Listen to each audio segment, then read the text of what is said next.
The last pharaoh, Queen Cleopatra. She ruled the masters of Rome, then died on her own terms. In the autumn of 48 BC, a small rowboat slipped through the heavily guarded harbor of Alexandria under the cover of darkness. Inside the vessel sat a 21-year-old exiled queen, stripped of her throne and desperate to reclaim her kingdom. To bypass the palace guards loyal to her treacherous brother, she instructed a loyal servant, Apollodorus the Sicilian, to conceal her inside a coarse linen sack, often mistranslated in popular history as an ornate carpet, and carry her directly into the private chambers of the Roman general Julius Caesar. When the sack was untied, Cleopatra VII Philopator emerged. This audacious, cinematic gamble not only secured her immediate political survival, but irrevocably altered the geopolitical landscape of the ancient Mediterranean.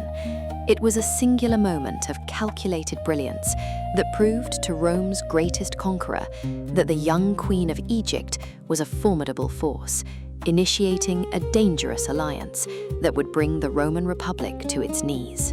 Cleopatra VII Philopator was born in 69 BC in Alexandria, the radiant capital of Ptolemaic Egypt.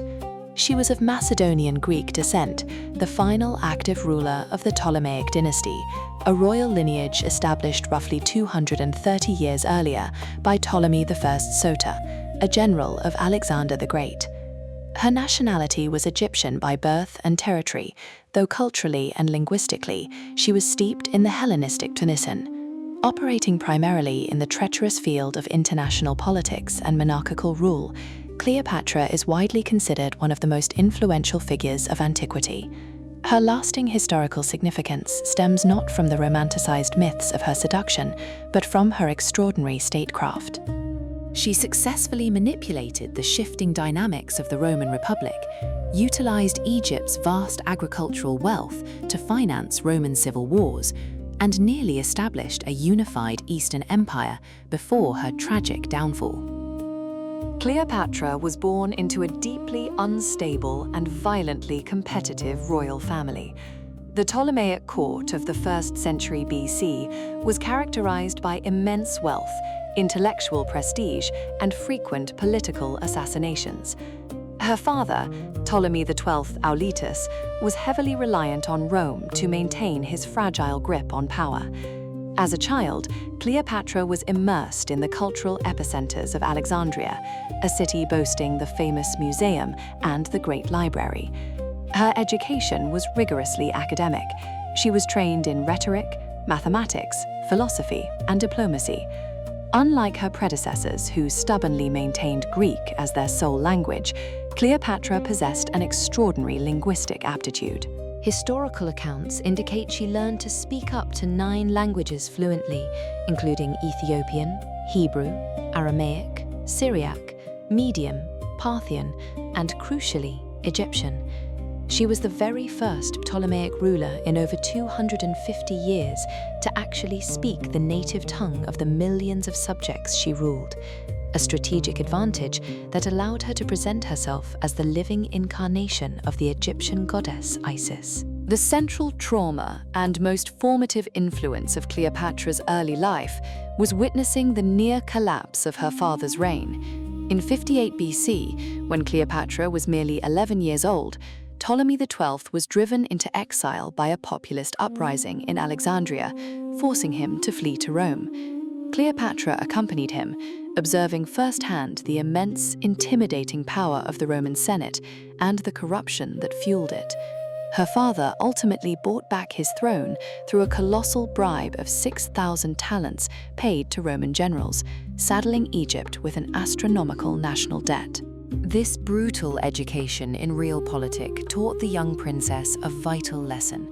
The survival of a sovereign Egypt depended entirely on appeasing, manipulating, and aligning with the most powerful military leaders of Rome. Furthermore, the ruthless execution of her older sister, Berenice IV, who had usurped the throne during their father's exile, demonstrated the fatal consequences of political failure within her own family. Cleopatra's ascent to power began in 51 BC, following the death of her father. At the age of 18, she was elevated to co-ruler alongside her 10-year-old brother, Ptolemy XIII, whom she was forced to marry in accordance with Ptolemaic tradition. Her early reign was plagued by severe domestic crises, including a devastating failure of the Nile River to flood, which triggered widespread famine and economic depression. Unwilling to share power with her brother's manipulative regents, Pothinus, Achilles, and Theodotus, Cleopatra immediately asserted her independence by striking her own face and name onto Egyptian coinage, entirely omitting her brother. This bold subversion infuriated the royal court. By 48 BC, the political friction erupted into open rebellion, and Cleopatra was forced to flee eastward into Syria. Undeterred by her exile, she immediately began raising a mercenary army, demonstrating an impressive capacity for military logistics and a stubborn refusal to surrender her divine right to rule. Her true breakthrough arrived during the Alexandrian War, 48 to 47 BC. Following her famous smuggling into the palace, Cleopatra effectively weaponized Julius Caesar's military genius to reclaim her throne. Caesar, who had arrived in Egypt pursuing his rival Pompey the Great, was captivated by the queen's intellect, her political acumen, and her vision. Together, they withstood a grueling siege within the palace complex of Alexandria, eventually defeating the forces of Ptolemy XIII, who drowned in the Nile River while attempting to flee. In 47 BC, a victorious Cleopatra was firmly reinstated as the undisputed ruler of Egypt. Her alliance with Caesar was solidified by the birth of their son, Ptolemy XV Philopator Philometor Caesar, commonly known as Caesarion, Little Caesar. This breakthrough fundamentally altered her trajectory. She was no longer merely a local Egyptian monarch fighting for survival, but the mother of a Roman dictator's only biological son, projecting her influence directly into the heart of the Roman Republic. Following her reinstatement, Cleopatra's reign was marked by spectacular wealth generation and aggressive foreign policy. In 46 BC, she traveled to Rome, residing in Caesar's Trans-Tiber villa. Her presence scandalized the Roman elite, particularly when Caesar erected a golden statue of her inside the sacred temple of Venus Genetrix. Following Caesar's assassination in 44 BC, she rapidly returned to Alexandria. To consolidate power, she ordered the assassination of her remaining brother, Ptolemy XIV, and elevated her 3-year-old son, Caesarion, to co-ruler. In 41 BC, her life intersected with Mark Antony, one of the 3 men now ruling Rome. Summoned to Tarsus, in modern-day Turkey, she sailed up the Cydnus River in a magnificent gilded barge, featuring purple sails and silver oars, a masterclass in psychological theater and political propaganda. The subsequent alliance with Antony resulted in the birth of 3 children. In 34 BC, at the Donations of Alexandria, Antony distributed vast swathes of Rome's eastern territories to Cleopatra and her children, declaring her the Queen of Kings. This monumental event triggered a fatal propaganda war with Octavian, Caesar's adopted heir in Rome, culminating in the naval Battle of Actium in September 31 BC. Cleopatra managed to salvage a portion of her fleet, famously retreating with 60 ships back to Egypt, though the war was ultimately lost. Cleopatra is globally renowned as the ultimate archetype of the tragic, seductive queen, though this reputation is largely the byproduct of hostile Roman propaganda. Historically, she is famous for her successful preservation of Egyptian autonomy during an era when Rome was rapidly annexing the entire Mediterranean. Her fame was initially built on her staggering wealth. As the monarch of the Nile, she controlled an agricultural breadbasket that was vital to the stability of Rome. However, it was her high-profile alliances, first with Julius Caesar, then with Mark Antony, that cemented her legendary status. Octavian successfully painted her as an exotic, dangerous sorceress who corrupted the minds of noble Roman men, a narrative carefully constructed to justify his declaration of war against her. This combination of immense political power, immense wealth, and the subsequent Roman smear campaign ensured her name would transcend her own century and become deeply embedded in Western culture.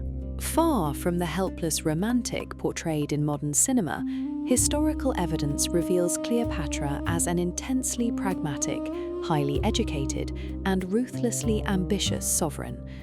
The Greek historian Plutarch, writing roughly a century after her death, explicitly noted that her physical beauty was not exceptionally striking. Rather, it was her charismatic presence, her persuasive discourse, and the musical quality of her voice that rendered her irresistible. Cleopatra believed fervently in the divine right of the Ptolemies and viewed herself as the living embodiment of Isis, the mother goddess of Egypt. Her primary motivation was the preservation and expansion of her empire and ensuring a dynastic succession for her children. She possessed an incredible capacity for administrative discipline, personally overseeing complex economic reforms and international trade agreements. However, her ambition also fostered a ruthless streak. She authorized the murders of at least two of her siblings, Ptolemy XIV and Arsinoe IV, when they posed legitimate threats to her absolute authority. Cleopatra's ultimate failure lay in her inability to correctly navigate the final, violent transition of the Roman Republic into an empire.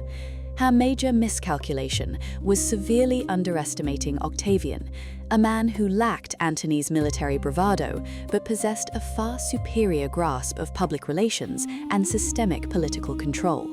The Battle of Actium in 31 BC stands as her greatest military catastrophe. Critics, both ancient and modern, often point to her sudden retreat from the battle line as a moment of tactical cowardice that doomed Antony's fleet, though some naval historians debate that the retreat was a pre-planned breakout maneuver that successfully saved the Egyptian treasury. Furthermore, her aggressive consolidation of power alienated traditional Roman allies, and her lavish lifestyle fed directly into the xenophobic Roman narrative that viewed Eastern monarchs as despotic and degenerate. Her legacy is deeply complicated by ethical questions surrounding the elimination of her own family members, highlighting the blood-soaked reality of ancient royal succession. In the short term, Cleopatra's defeat and subsequent suicide in August 30 BC, traditionally by the bite of an asp, though modern toxicologists and historians heavily debate this, suggesting she likely ingested a lethal cocktail of poisons, marked the tragic end of the 3,000-year-old era of the Egyptian pharaohs. Following her death, Octavian annexed Egypt, transforming it into a personal Roman province. The immense wealth of the Ptolemaic treasury was seized and used to pay Octavian's veteran soldiers, fundamentally financing the birth of the Roman Empire and his transformation into Augustus, the first Roman emperor. In the long term, Cleopatra's influence permeated global culture. She became a lasting symbol of female power operating within a deeply patriarchal world. However, her political genius was largely overshadowed by the romanticized negative impacts of Roman propaganda, which successfully reduced one of the ancient world's most capable geopolitical strategists into a mere cautionary tale of fatal attraction. Today, Cleopatra's legacy is a complex tapestry of historical reality, cultural mythology, and continuous academic re-evaluation. She is arguably the most famous woman of the ancient world. Her life has inspired thousands of works of art, most notably William Shakespeare's 1606 tragedy Antony and Cleopatra, and Joseph L. Mankiewicz's monumental 1963 film starring Elizabeth Taylor, which solidified her image in modern pop culture. In recent decades, feminist historians and classicists have actively worked to dismantle the Augustan propaganda that defined her for 2 millennia. Modern institutions, museums, and scholars now emphasize her roles as an administrator, a naval commander, an author of medical treatises, and an economic strategist. Despite extensive archaeological excavations, including ongoing underwater explorations off the coast of Alexandria and searches at the temple of Taposiris Magna, her tomb remains undiscovered, adding a lingering aura of profound mystery to her historical footprint. The life of Cleopatra VII is not merely a tale of doomed romance, but a masterclass in survival, ambition, and the ruthless mechanics of absolute power. Operating in an era where independent nations were being rapidly devoured by the machinery of the Roman military, she utilized every intellectual, financial, and theatrical weapon at her disposal to keep her kingdom alive. She was a woman who commanded fleets, manipulated dictators, and spoke to her subjects in their own tongue. Her ultimate downfall was dictated not by a lack of capability, but by the overwhelming, inevitable tide of Roman imperial expansion. Ultimately, Cleopatra's story reveals the profound vulnerabilities of power and the terrifying reality that history is perpetually rewritten by the victors. Yet, despite Rome's greatest efforts to erase her political brilliance, her name continues to echo across millennia as a testament to unapologetic, formidable female sovereignty.